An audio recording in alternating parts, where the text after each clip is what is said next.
Monday, Boyle, and I'm quitting alcohol.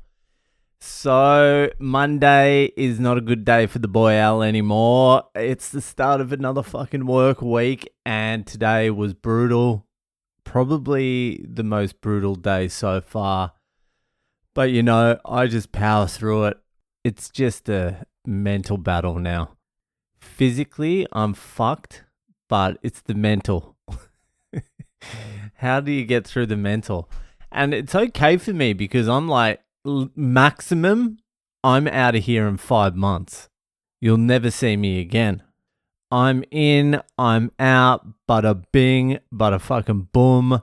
Just before my knees give in and my hips get fucked and my back is destroyed and inhaling toxic fumes pops both my lungs, I'll be out of there. It's the other guys that I don't understand. Like today at the toolbox meeting, the pre-start, this is when the big guru guy does his thing. Fucking, all right, we got the boys in fucking Bay 1. Doing a good job there, boys. Fucking keep it at this restricted area and all this fucking, you know, that sort of shit. While that's going on, I'm fucking arguing with the Indian guy at the fucking turnstile. Because you got to swipe in. It's like you're going to jail and you have to swipe out too. But I don't have a card. So you're in jail. You're stuck there if you don't have a card. So I got to say, look, I don't have a fucking card. While old mate's going, fucking, you know, boys, fucking just wear your PPE. We're all about safety here. We want to fucking get you home. Get you home to your families. No drugs on site, boys. Look. If you want to drink, that's your God-given right. But if you want to fucking turn up pissed, then just stay home, mate. We're going to be doing this probably for the rest of our lives. So, and when he said that, I was like, what? For the rest of what? Are you fucking out of your mind? For the rest of our lives? Just fucking throw me into the pit now. And honestly, like the leading hand at my work has been doing waterproofing for this company for 17 years. I just don't know what the end game is. Like, what are you working for? A house? You can't even work for a house in Australia anymore. They came out with a statistic. It says it takes 46 years to save for a deposit for a median, your median house in fucking Sydney now. 46 years. So the house is out of the question. If you don't already have a house, you're fucked. Then is it rent? Are you working to pay rent? To go on holidays, a few weeks holiday a year? Around Christmas, because that's the only time you can take off. The most expensive time. I don't get it. There just doesn't seem to be any fucking purpose. I understand like the Filipino dudes and the Pakistani guy and all the immigrants. Like if you're comparing Saudi Arabia's working conditions to Australia, yeah, it's looking pretty good here. But if you're comparing this job to like podcasting, then there's no real comparison. I really don't know what motivates people to work. Like you have to have a purpose to work. Otherwise it just destroys you. You just fucking do your head in. I have a clear outline purpose. Pay these fucking debts off so I can go back to my normal life. But these other guys, I suppose they have mortgages and shit.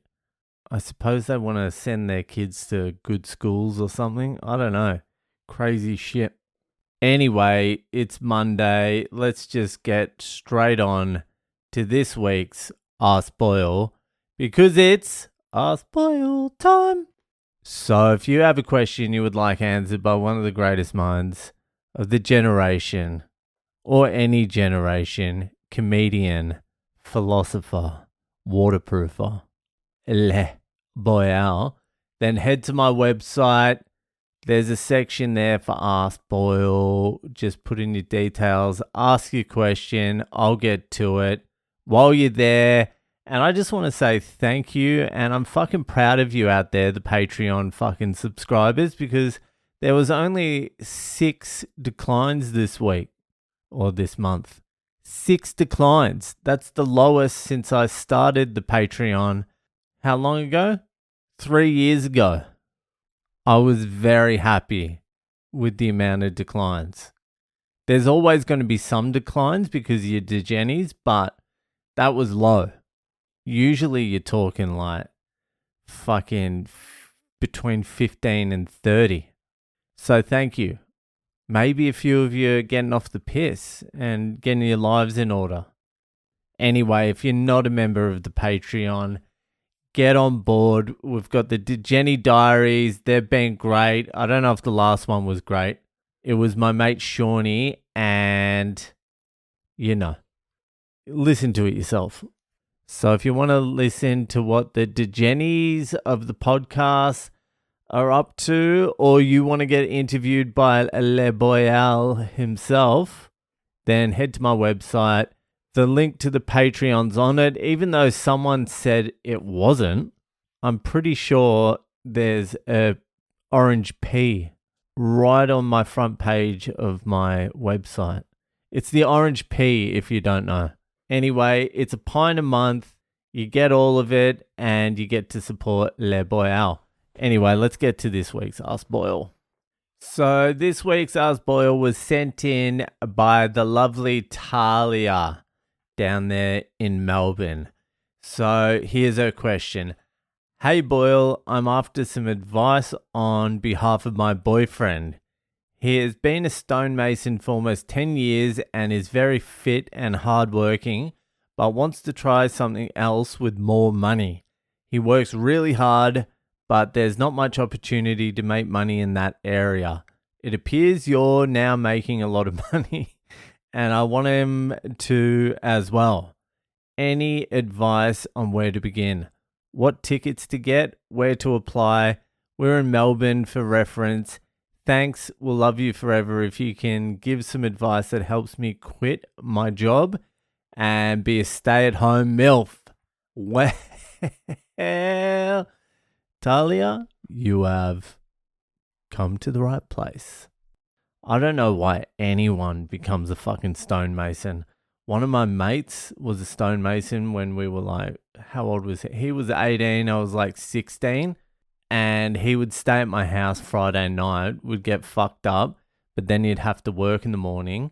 But he'd bring the stone to my house that he had to fucking, I don't know, cut. And he'd just be out the front of my house with a hammer and bolster at like fucking 6 a.m. in the morning on Saturday morning, just dish, dish, dish, dish. I was like, fuck that. That really is caveman shit. Anyway, you can earn good money in Sydney as a stonemason. I'm not too sure about down in Melbourne, but up here, there's a lot of rich people and they like to fucking spend money on fucking rocks. So that could be one path to become a stay-at-home MILF. My path, look, the thing with my path is, it's just unskilled.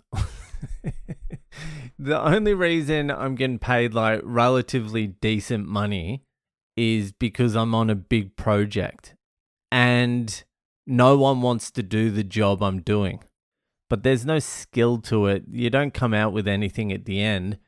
You just work. It's actually a trap. If I wasn't going to quit in like a few months, I wouldn't be doing this job. I'd just do like a electrician's apprenticeship or something like that.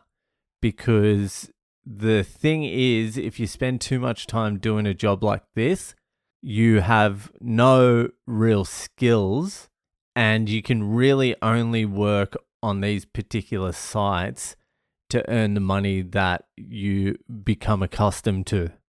You know what I mean? And that's all well and good as long as these projects are going.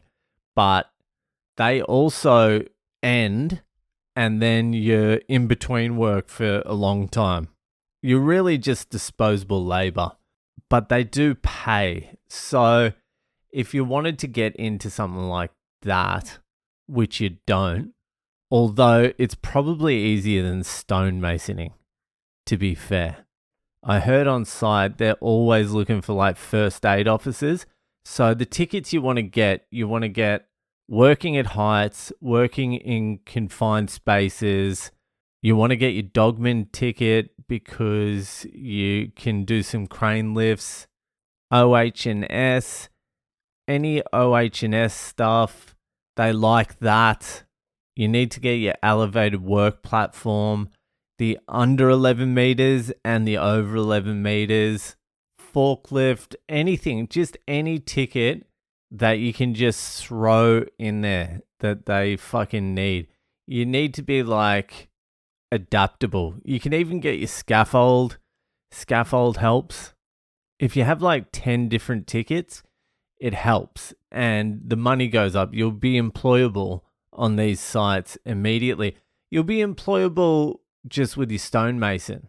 But when you're working on these sites, they need people with tickets because like one of the big things with the big projects is it's just paperwork and bureaucracy and fucking safety protocols and all that sort of shit. So they're always trying to cover their ass. So they just want people with these tickets.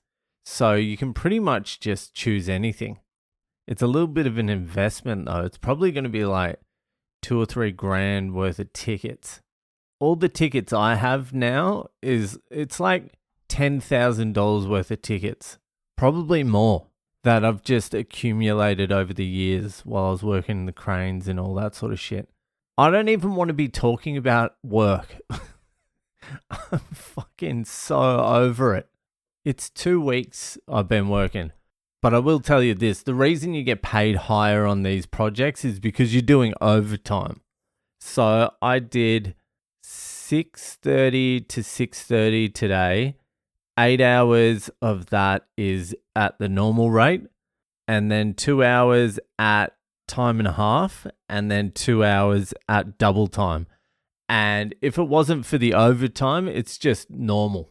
Well, it's decent. It's still decent, but it's the overtime that fucking really skyrockets everything. I would fuck it all off and just become an electrician. And the reason I say that is because you can't YouTube how to become an electrician.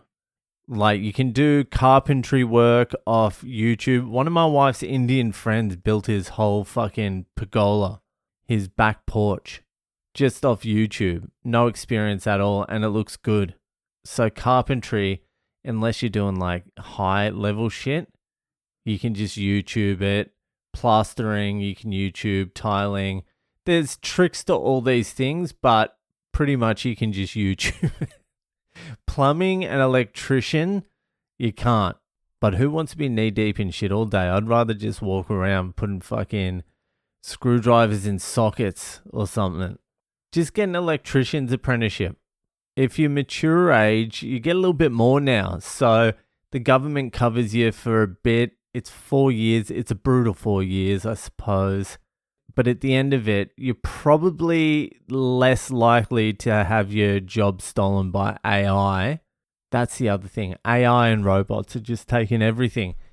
Anyway, fucking, if you want me to narrow it down to like 5, just get Dogman, get EWP, over and under 11 meters, get OH&S, get the ticket you need to operate the Alley Mac, and then what else can you fucking throw in there? Throw in a little bit of fucking forkies. Throw in your forkies for fucking sure. Anyway, I hope that helps. Sometimes you just got to move where the money is though, and I know stonemasons make a shitload. Just tell them to start a business, move to Sydney, and you'll be cleaning up. Anyway, that'll fucking do it, and I'll see you the fuck later.